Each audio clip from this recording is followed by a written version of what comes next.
Too Short shouldn't been on there because he's not New York. Everybody's New York, and then they got Too Short.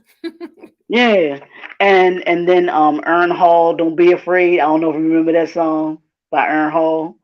That was Of a good. That course was a I good do. song. Now I lay you Yeah. down to sleep. And then it says Raheem, and I'm trying to think of who that. I'm wondering if that's. I'm wondering who that is though. Who Raheem is, because I know it's not Raheem. I don't think it's Raheem Devon, but Maybe it's I'm not Raheem. sure. Maybe it's Khalil King. I know, right? but yeah, but that soundtrack, it had some heavy hitters on. It had the soundtrack is like New Jack City. I might have to do that. Which one had the Oh, better soundtrack? New Jack City that's a good one. or Juice? That's a good one. So yeah, I this think New soundtrack Jack was City because it has some ballads on there too. It was yeah, they did. arranged. Yeah, So I would say yeah, New Jack City for me. That's my vote. All right, yeah. Leroy. Go come on and land this plane. Go on.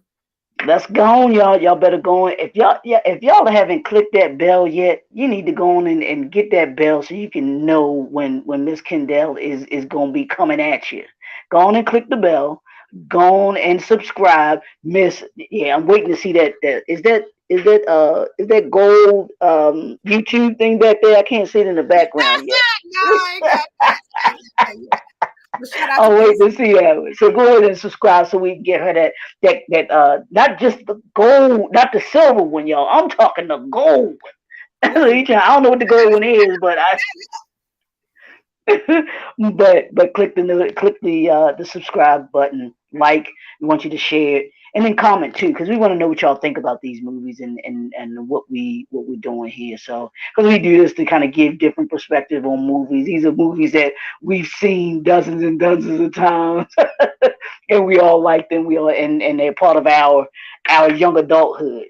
You know what I'm saying? So some of these are part of our young adulthood, so we relate to them on a totally different level, and that's why we can talk about them in a deeper level, more than that, and some of the issues that were in these movies that you're not gonna hear. Like we say all the time, you're not gonna hear about these types of discussions when it comes to a movie, like that. Plus, you might hopefully you get to know a little bit more about the movie than what you did know before we talked about it. So Yeah. go on and do that thing. All right, y'all. My brother got the final say. Thank y'all for tuning in to More Than Just a Movie, MT Jams, where we break down classic Black films. The only way Leroy and I know how to do it. You're not going to find another review show like this. We bring life into it, as you can see. So definitely look at the playlist right here on this channel for More Than Just a Movie. And I guarantee you one of your favorite movies is in this pile up. All right, And next week. if it isn't, let us know so that we can do it. We're definitely going to do that. So yeah, absolutely. Yeah. All right, y'all. Remember, you're a star. Don't allow anyone to dim your shine. Dim your shine. Till next time. God bless. Peace. Go on and eat your popcorn. Eat popcorn.